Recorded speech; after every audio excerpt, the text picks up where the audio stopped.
Starbucks is an unstoppable empire. With more than 35,000 locations, they've conquered nearly every country they've touched. Nearly, except for this one. In 2008, Starbucks charged into Australia, and it was a total disaster. In just 7 years, they lost over $105 million and shut down 61 stores overnight.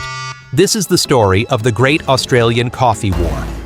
To understand how Starbucks failed so spectacularly, we need to go back to the year 2000, when the company was at the height of its global power. They entered Sydney with one goal: Blitzkrieg. Instead of opening slowly and learning the market, they opened everywhere at once. Their strategy was simple: make Starbucks unavoidable. If Australians see us on every corner, they thought, they'll have no choice but to come in.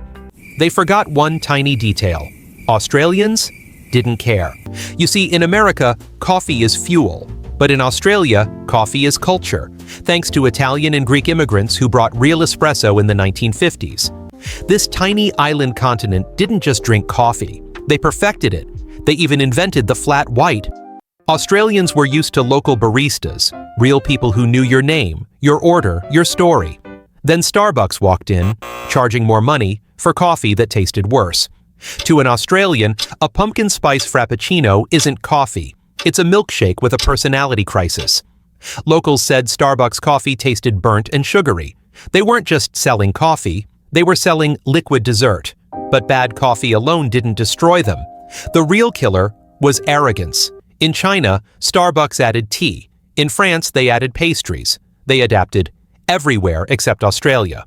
They copy-pasted the American model and assumed Australians would accept it simply because Starbucks was a famous American brand.